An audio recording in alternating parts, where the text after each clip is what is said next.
And Baba said, take namaskar. So that, of course, is what I asked for in the telegram. You know, I want to put my head on it. And then he said, why do you fear when I am here? I said, Swami, it was cancer. He said, cancer canceled. And fear of death left me permanently in the late 70s. All my Baba stories are long stories because that's the nature of how Swami works. No visa. And he says, you can't come into India. You don't have a current visa. I said, I have to come. Sai Baba is calling for me. He said, Sai Baba knows you? But of course the visa was no longer up to date, but he just go. And she said she's the IT&T operator, that I have a telegram. She says, you have a telegram. I said, where's it from? She says, I can't pronounce these long Indian names, but I'll spell it out for you. And she spells out Prashanti Nilayam. I said, really? Who's it from? Well, it's signed Baby. Baby. And it's just a few words. It says, come immediately. Come to the one who loves you as none other, signed Baby. And she says, wow, you must have a sweetie over there that really loves you. Al Drucker's sweetie over there, as in India, not baby, Baba, as in Sri Satya Sai Baba. This physicist, teacher, healer, prefers now only to be his real self. Learn more in Part 3 of Al Drucker's incredible and miraculous story. Welcome to Souljourns. This interview was recorded in Seagrove, Florida in March of 2012.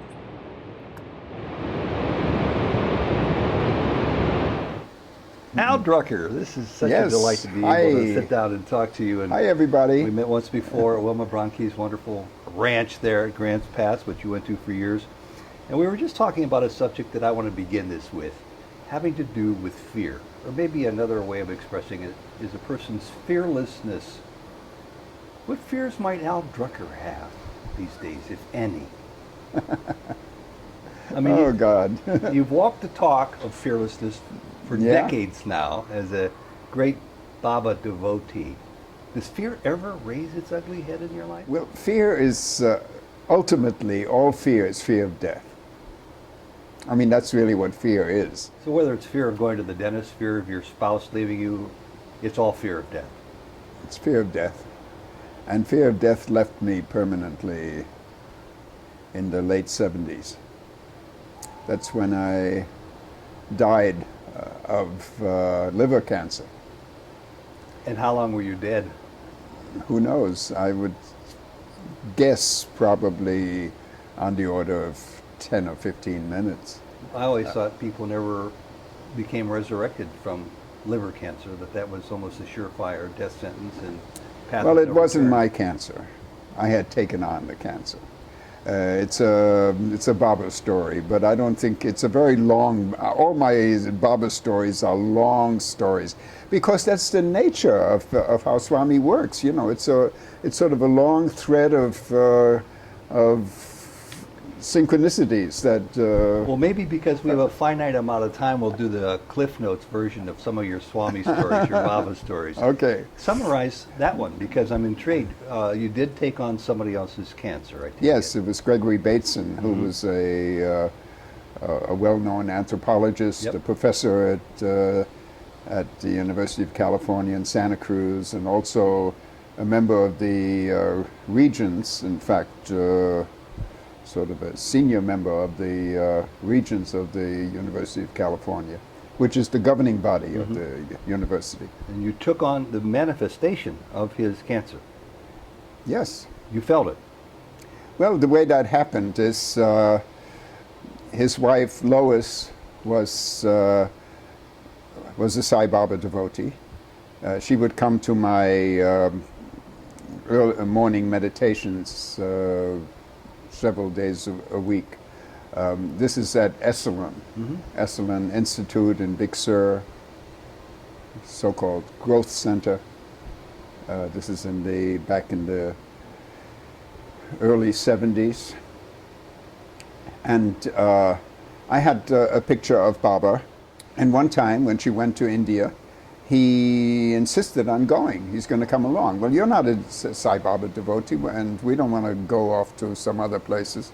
He said, no, I'll come and I'll just sit in the back, and I'm an anthropologist. I'll study the natives. See, he had been married to Margaret Mead earlier in his life, and then when she passed, he married Lois. So Baba would, and he would come to darshan. This is particularly in Vrindavan, outside of Bangalore, and Baba would pay him a lot of attention. Would constantly come to him, seek him out. He would sit on a little folding chair, sort of in the back of the darshan area, and Baba would say, "And how is the professor today?" And Gregory loved that. He loved all the attention that he was getting from this holy man. And then when Christmas came along, Baba asked him to read the Christmas carol to the boys, and the boys being the college boys who attended Vrindavan College, Sai Baba College in that area. And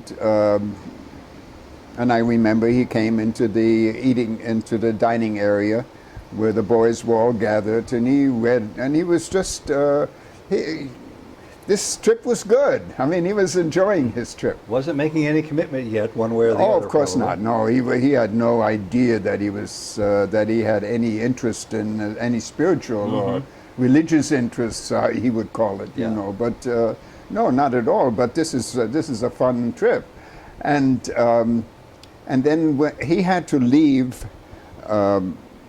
for a New Year's Day Regents meeting at the University of California. And so this is after Christmas now, and Baba called in a large number of Westerners, and Baba personally went out to where Gregory was sitting and took him by the hand, and Gregory is about 6'6" or so, and Baba is this little 5-foot guy, with his, and Baba took him by the hand and leads Gregory all the way across to Trey Brindavan, behind the gate there. And I was also called on that interview. And when we got into the interview room there, Baba said, make sure you get a chair for the professor. Of course, we all sit on the floor. But a chair for the professor. All right. And then he calls Gregory in. And Gregory was a little bit excited. He liked the idea. He said, I really want to carry on a decent conversation with him, because it appeared that at that time the present governor of California was also governor of California. Brown. Pardon? Brown. Yeah, Jerry Brown, and the governor of California is the chairman of that committee, of the university committee. And unbeknownst to the public, the university was in charge of all the nuclear development programs in the U.S. arsenal. They were in charge of Hanford in Washington and in New Mexico. I have trouble remembering names, but wherever it was, all the different labs were all under the under UC, and they had a budget of something over $20 billion a year, and it was of course all secret. It was sort of, but of course it's known to the governing body of the regions, and so Gregory and Brown, the governor, wanted to get the regents out of this business.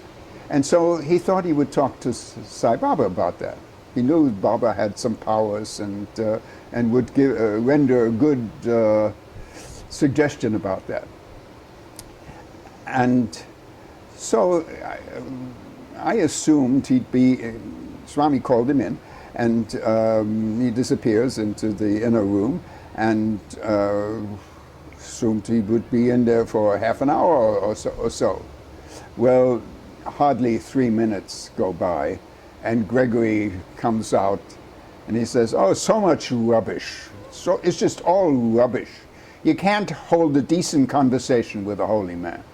I said, "Well, Gregory," I knew him quite well, "what happened in there?" He said, "Well, I get in there, and the first thing he asks me is, what is your spiritual practice? Do you have a spiritual practice?" And Gregory said, well, I answered him, I was just so surprised that my spiritual practice is my business, but it's fine. How is your spiritual practice, sir? You know? And so then Baba asked him, and how is your health, Professor? He said, my health is just fine. And it's at that point that he decided to get up and leave. So much rubbish. You know, you can't hold a decent conversation. And so Gregory left and flew off to America for his meeting. And on the flight to San Francisco, coming from India, I mean, I don't know if he stopped along the way, but he got very, very sick. And they had to, they radioed ahead and got an ambulance and took him to the University Hospital in Berkeley. And there they discovered, when they took some x-rays of him, a huge carcinoma, what appeared to be on the lung. But when they opened him up, they did an exploratory surgery to see if they could do anything about it. And they saw that it was on the aorta, had surrounded the aorta. It was not operable. And so they just sewed him back up again and gave him 4 or 5 weeks to live. Really? And they sent a telegram to his wife and daughter, who was still in India. Mm-hmm. She stayed on over. She had no reason to return early over New Year's. Wanted to stay for a sports day, mm-hmm. you know, which is in early January. And so she was there, and of course she told me about it, that she was flying back immediately. And when she got back to America, she decided, and I guess they both decided, although he was not totally out of it, out of his post-operative mm-hmm. Condition, that let's go home. We'll just get an ambulance and we'll take you home. Die at home. You don't need to die in a hospital. You know, I mean, he was made aware that he had no time. Now, after Gregory left the ashram, after he left this interview mm-hmm. Place, Baba called me in. He said, "Do you know that old professor?" I said, "Yes, Swami. I'm a friend of the family. Sometimes I leave my car at their place when I come to India, and they take me to the airport." They also had a place in the on 17. This is north of Santa Cruz, okay, up in the mountains. And Baba says to me, "This man is very, very sick. He is dying. But you go back, you go home, and you nurse him. You take care of him." Now, I have to say that just about a year prior to this, Baba spoke to me when I had asked him about my situation. I had a clinic in Big Sur, and I would treat people. I'm trained as in Chinese medicine as an acupuncturist. I'm also trained in homeopathic medicine, and I do the Rolfing, the deep tissue work, and also some herbal medicines. And so that's what I was teaching at Esalen, and I also had this clinic, and I would treat a lot of people, and I found myself getting sick afterwards, and I always had to. I just had to get off into the mountains somewhere away from this Esalen, which there can't be any more beautiful place in the world. But to me, it was a big garbage dump, because people came there with all their emotional stuff, and they left it there. And it was sort of a very watery place, you know, daily fog, and then to be treating people in that situation, somehow I was too sensitive. And when I asked Baba about it, he said those very words. He says, "You're too sensitive. You don't do any more treatment. You do only teaching. You teach.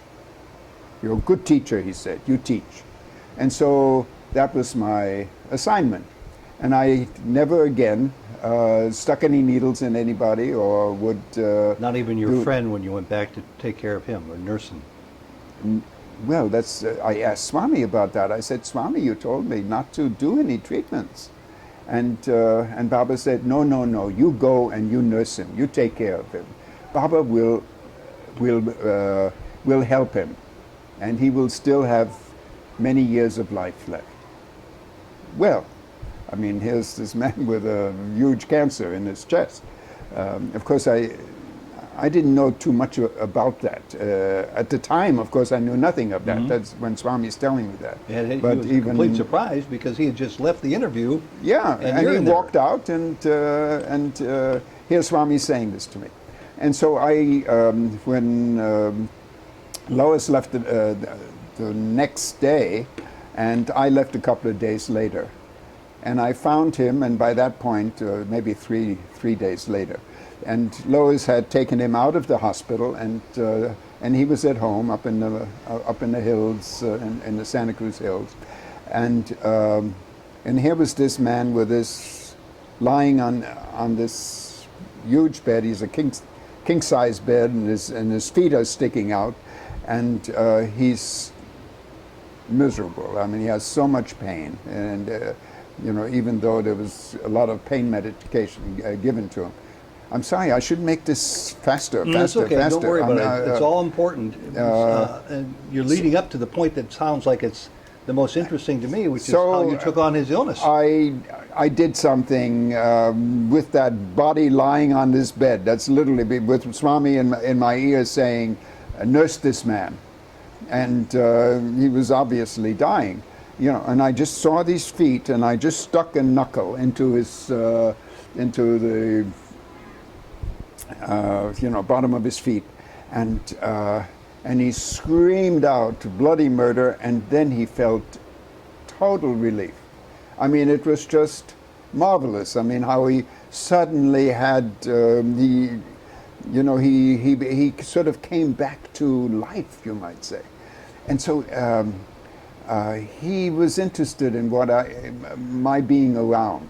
You know, even if it initially hurt that much, something about that was, and I told him that Baba had sent me, and that, and he didn't know what to do with that, but he was happy to have me near. And so I arranged for him in an ambulance, to get up to Esalen. Fritz Perl's, at Esalen we had built a beautiful house for Fritz Perls, who was a famous psychiatrist, had developed Gestalt therapy, and Fritz wasn't around at that time, and so we installed him in Fritz's place. And every day I would treat him, doing different things. And the first day, just getting there, he almost died in the ambulance. It was just really touch and go when he got out. And And immediately when they carried him into that bed, he was hardly conscious. But I had been with him and just observed him, and I saw a remedy, a homeopathic remedy. Now this is a very rare and unusual remedy. It's not one of the famous remedies that everybody uses. There are about 100 remedies that most homeopaths are familiar with. This is, I would sit for hours on the veranda long after everybody's gone away and study this book of rare and unusual remedies. And there was a remedy called Ornithogalum umbellatum. I mean, I can't forget it. I'll take your word for it. And this remedy was a perfect picture for what was going on with this dying man and throwing up and just the discomfort he was in and how he would report it. And I knew we had to get some of this remedy. And I called every homeopath that I could get hold of. Homeopathic pharmacy. There was one in LA, Standard Homeopathy. There was one in Chicago. There's one in Philadelphia. There's one in London. There's the Homeopathic Union in Vienna. You know, I called all these places. None of them had Ornithogalum umbellatum. A couple of them said we have the mother tincture and we can make up a remedy, but it'll take 10 days. Well, this man's about to die, you know, and there's no 10 days. But I had a friend who taught herbal medicine, and his name is Michael. What's Michael's last name? Tierra. Michael Tierra. Okay. And I called up Michael and I said, Michael, do you by chance happen to know if this, I'll give you the Latin name of this homeopathic remedy, but whether it's a botanical that, you know, is known in among the herbalists. And he said, well, what is it? And I said, well, it's Ornithogalum umbellatum. He says, that's the Star of Bethlehem. He says, that's all over the hills outside outside of Esselen, where you were. Yeah. He said, in fact, it's the best time of year to pick it because right now it's in bloom. And so he guided us to where we would find it. He had come a number of times. He was teaching there at Esselen. And he said, you can just find it there and just pick some. And so we picked it and we made up a potency, which means going through a particular series of steps. And we gave it to Gregory, and it was miraculous. It was just totally miraculous. He sat up. He was free for a moment, at least. Was free of any discomfort, and he saw himself getting better. And from that day on, every day we would do something. I would do some raw things on him. I would give him some other homeopathics. I would do some acupuncture on him. We'd put him in a bath herbal bath. And this man was just recovering beautifully. But every time I saw him, I would see him in the mornings. And then I'd go back to my place at Esselen. And I'd be throwing up and getting sick. And that continued for about a couple of 3 weeks or so. And then I knew I couldn't carry on. And I had to get a diagnosis, you know, what's going on. And what's happening is that I have a liver cancer. And I went off to Mexico to the Gerson hospital there, which does the so-called Gerson therapy, anti-cancer therapy. The one that was illegal in the States. Yes, yes. I mean, there's much to be said about that, but I'll just continue with my thing. And much of that and much of the therapy had to do with getting all these fresh juices primarily apple and carrot juices that had to be organic, and you have to drink it within 15 minutes of making it, and it can't be whirled in that kind of a juicer. It has to be pressed with a hydraulic press. And so we had to arrange for all that. And at Esalen, fortunately, we have the Esalen garden, and all that, and lots of other kinds of fresh organic produce, all ended up as juices that I would have to drink every half hour through the day. And so there's constant input and output, just throughput. And well, in the other way, also coffee enemas and other kinds of enemas. It was it wore me out, but I also lost 35 pounds or so. And I should have asked you this earlier. You had no doubt about the diagnosis regarding your own health. No, there was no question. I felt it, and it was my liver was as hard as a rock. Well, none of it worked. None of it worked, and I just lost. Lost all my energy, became very, very weak, and I couldn't even carry on with the therapy. And then one day, I was up on the ceiling, looking down on this body, and a friend, well, actually somebody in my workshop was there, who was a cardiologist. He had studied at the University of Texas with the Bateson, and he was basically a surgeon, doing... he was in the room with your body that you were looking down Yes, upon. And he was trying to revive this body. And I could look down and see that none of this was going to work, because I'm up here. I'm not returning into that body. And then it just, everything shifted after that. I was no longer confined to a space, I was just, I can't even say I, because there was no sense of an I in that. Well, this whole story began with the concept of fear. Did you have even more heightened fear at this point? Prior to that,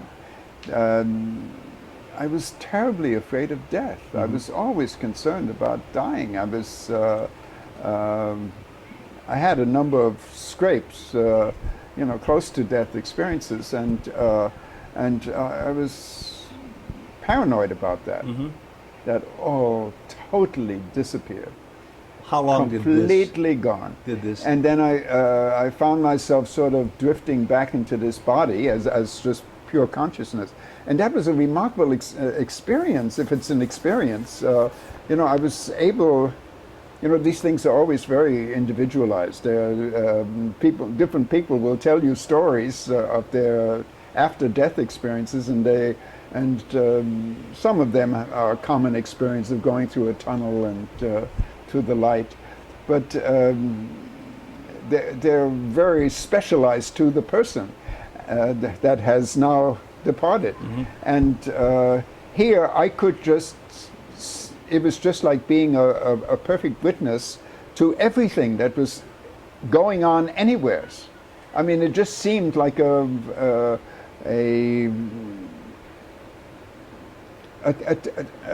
total availability of anything that's going on anywhere. I mean, I don't know how to say that, as if you had 1,000 eyes or a million eyes, A couple of quick questions. When you came back into body consciousness... Well, I found myself sort of drifting back into this body, and literally just sort of appearing again in the body. And without any judgment, I was...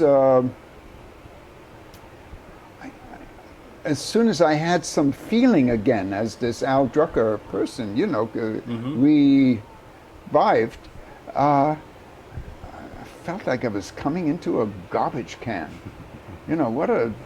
Why would I want to be here again? You really had that sensation. But no judgment at all. It was not judging. It was strictly like a scientist, which I'm trained that way, just observing a situation. And that's what it was. But I knew from that point on that death is a joke. I mean, the fear of death is a joke. That you would be afraid of that kind of an experience. Heavens, it doesn't make any sense at all. And that's when that fear left me. And I would say all fears.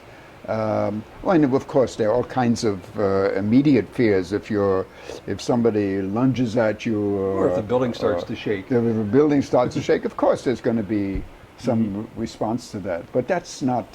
This speaks of the, the core fearlessness. Yeah. That comes. You didn't mention Baba. Was there a Baba component to this experience? Not at all. Not at all. I never even thought of Baba in that situation. But this story goes on unfortunately, for a lot more words. What happened was that it was, I mentioned that I was brought up in the Jewish tradition, but it didn't mean that much to me, and I certainly didn't follow it. But I knew my father did, and my father at that time was in his 90s, and I wanted to tell him that, they didn't know that I had been so sick. I didn't let them know that I was sick. My sister, who was living in Los Angeles, and who would every other day would go to a what do you call these places where they butcher animals? Butcher shop. No, not a butcher shop. It's where they where the live animals come. And she would get a calf's liver of a calf that hadn't been injected with anything, and put it on an airplane and send it up to me, and somebody would go into Monterey and an hour away from Esalen and pick up this thing in a refrigerated container and bring it, and I have to we'd make a juice of it, and I have to drink that. It was sort of a liver replacement idea. It was horrible. But the point for mentioning her was that she never told my parents either, who were living in New York, on the other side of the country.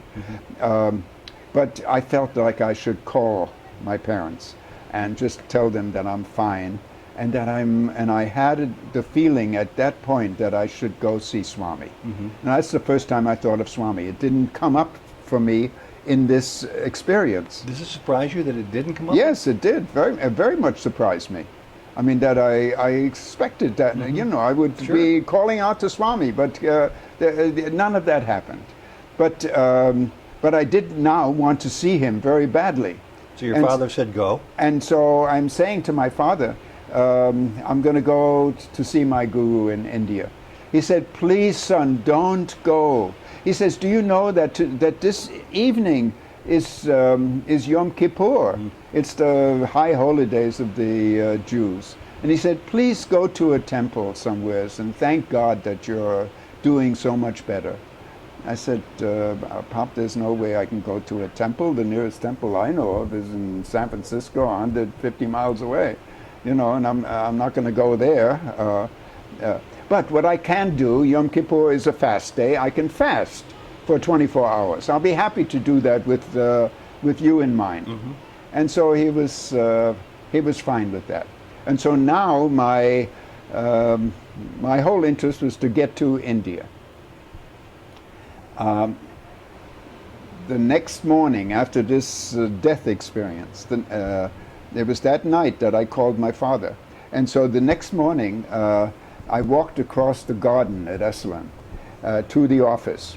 And the reason I was going there was because I didn't have a phone in my place, and I could call to find out what sort of planes were available. Call a tour. What do you call it? A reservation office. Yeah.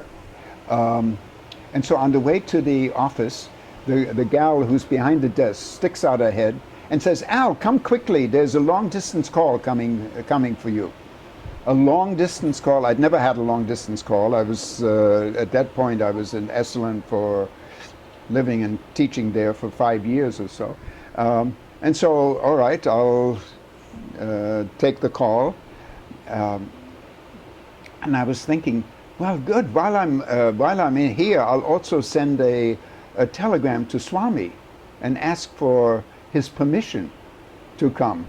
Now I know that Baba looks at the names of telegrams. I've never seen him open a telegram on the veranda. He gets lots of telegrams, but he always looks at the names. And I thought, well, I'll send him a telegram while I'm here at the office using the phone. And I pick up the line, and a lady says,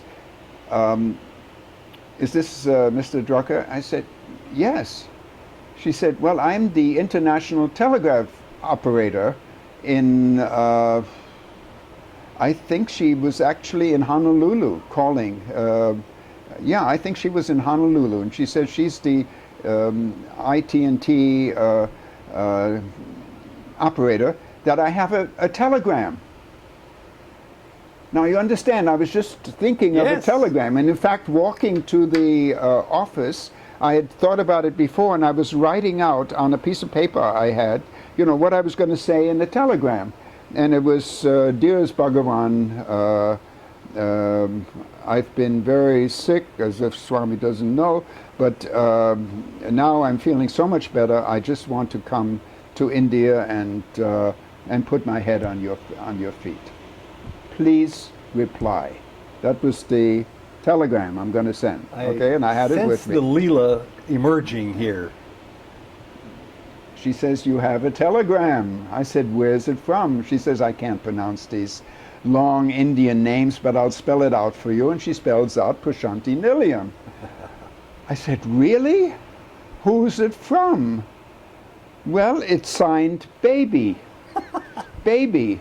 And it's just a few words. It says, come immediately, come to the one who loves you as none other, signed Baby. You know, I'm writing this down on the bottom of my telegram. It said, please reply. You know, that was the last 2 words of my telegram. And now it's, come immediately, come to the one who loves you, Baby. And she says, wow, you must have a sweetie over there that really loves you. Would you like to send her a telegram now? I said, no, thank you. It's all taken care of. What an amazing story. Come immediately. And so I'm now I'm hanging up the phone in the office, and the people there, you know, there's the manager of Esalen and others, and they haven't seen me for a while, and they said, gee, Al, how are you feeling? How are you doing? And I said, no, you don't understand. This was an incredible miracle that just happened. But, well, yeah, but how are you doing? And I realized, come immediately doesn't mean tell your story. And so I just ran back to my place. And I have to tell you, it was just remarkable. About 20 people or so, maybe more, showed up at my little cabin there, and also a cabin in the woods at Esalen.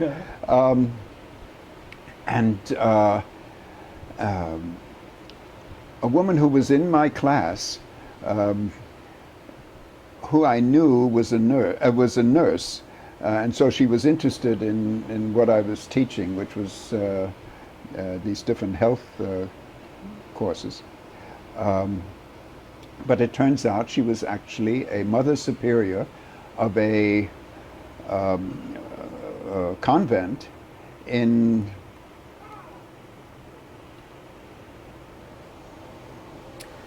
Okay. What's the country that that Obama spent his Malaysia or Indonesia? Indonesia. She's in Indonesia, and she's the superior of Order of nuns. Of an order of nuns who all are nurses for the most part and working in a hospital there. And she's the mother and superior, and she takes off her her crucifix that she's wearing. And she says, Al, this has not been off, she's in her 40s, this has not been off this body since I was a young novitiate, 16 or 15 or whatever she was when she went in. And please take this and ask Sai Baba to bless it for me. Oh. I didn't even know she had attended some of these meditations that I was doing. But so she must have seen a picture of Baba, but I didn't know she even knew of Baba. So she comes, and the word got out at Esalen. And then a young man comes and starts counting out $100 bills. And he says, you're going to need money, and the banks are closed. And how are you going to go? And he said, look, you'll pay me back when you get back. And he counts out $700, I think. And that should sort of help me on this trip. And somebody else calls Monterey Airport, and like that. And somebody else says, I'll take you there. And Swami's... And you got there immediately.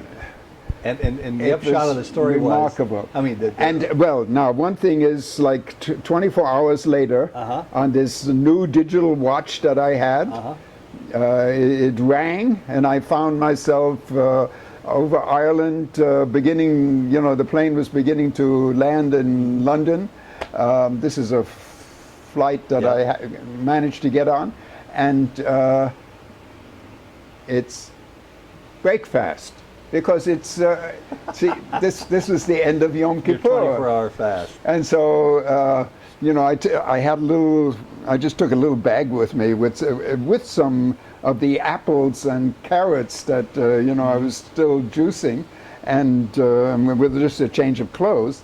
And, I took out this apple and did my Brahmarapanam, never imagining that I'd be on my way to India when this Yom Kippur day was finished. Jeez. And like that, it just went. In London, there was a flight going to Bombay. I got on that flight, and then in Bombay, the customs guy looks at my passport. I had a passport, but no visa. No visa, and he says, "You can't come into India. You don't have a current visa." I said, "I have to come. Sai Baba is calling for me." He said, "Sai Baba knows you?" Well, yes, I have this. I'm responding to this telegram. He said, "Oh, well, then let's look." And he sees that 4 months earlier, I'd been in India, and it's normally good for 3 entries, but of course the visa was no longer up to date. But he just go, and like that, and all the way to in Bangalore, there was a cabbie that I knew who saw me coming there, and he said, "Look, I'm picking up somebody in Puttaparthi. Do you want to come?" Up in. And yes, and this was Dasara time, and there were 50,000 people out for darshan, and I got there, and Swami was already giving darshan. He was on the ladies' side, and I was standing way in the back by there's a sort of a gate there in those days. I don't know what it's like these days, but it's when you still sit in the sand, it was in the sand. And so I was just standing in the back, and when Baba came by, he motioned to me like this, and come. And so I had to make my way through all these people, and Baba said, "Take namaskar." So that, of course, is what I asked for in the telegram. I want to put my head on it. And then he said, "Why do you fear when I am here?" I said, "Swami, it was cancer." He said, "Cancer canceled." And then it was some time later that he confirmed that it had to do with Gregory Bateson's cancer. It's a huge circle that you went through. Huge circle. And so I stayed in India. I was still kind of frail, I'd lost all this weight, and but I knew that this condition was finished, that this sickness was over.